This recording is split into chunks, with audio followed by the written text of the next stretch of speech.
Hey friends, just a quick, I promise, market update to talk about what's going on. We are into December. There's been some changes, and we're looking at springtime at this point, and the data are showing us a pretty clear picture of what's likely to happen, and there should be a little bit of craziness. So let's dive into it. I got the DMAR market trends report as usual. I just pulled out a few pages here for what we're going to talk about. So first of all, the market overview. So we're into December, as I said. So these are the numbers from November.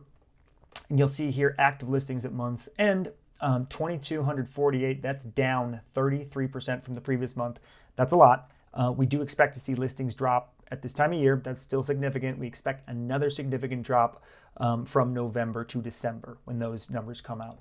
And you'll also see closed homes went down, but about 10%. So that also dropped, but not by nearly as much. So inventory dropping, and yet number of closed homes dropping, but not by as much. So people are still buying up the homes that are on the market. Inventory is, in turn, getting squeezed even more. You see the average closed price rose a little bit, but we've talked about this before. I mean, buyer demand this time of year is less, but it's obviously still present. And so that's why you're seeing prices rise just a little bit. This has been a really tough market. There's a lot of buyers that missed out over the past year and are using this opportunity where there's just less buyer activity to get into the game. Days in MLS, you see that went up to 15. It was under 10 for the majority of last year. So that's another sign of the slowdown happening. We move down to, you can just see a clearer picture of the graph. You see, again, new listings from October to November, sharp drop.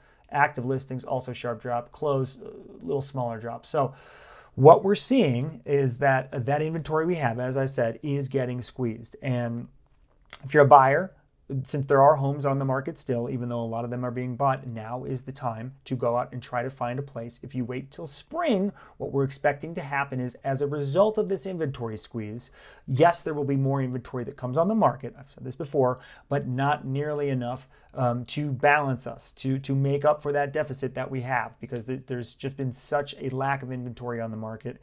It's going down again. We expect to see another drop from November to December, making inventory very, very low.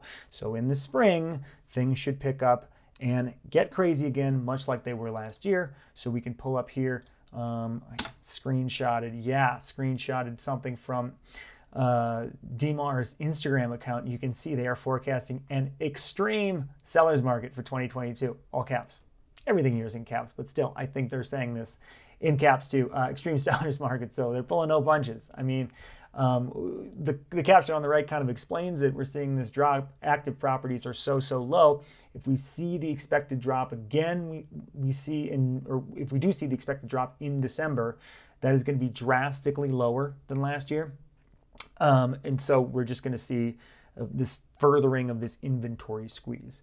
So the numbers should continue to go down.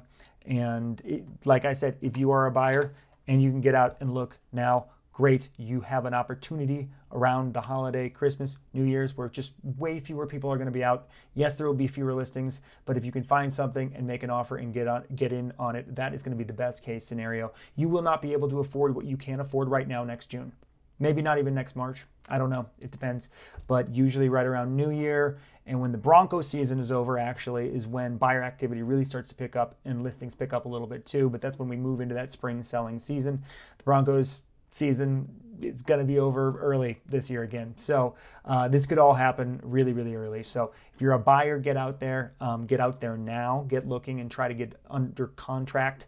Something by the end of the year would be great, but in January, I think you'll still be okay too. If you're a seller, get the things done that you need to get done now. If you're going to do some touch-ups, handyman, if you're going to paint, whatever it is, curb appeal, get those done now so you are ready to roll in the spring, because you want to take advantage of that spring market.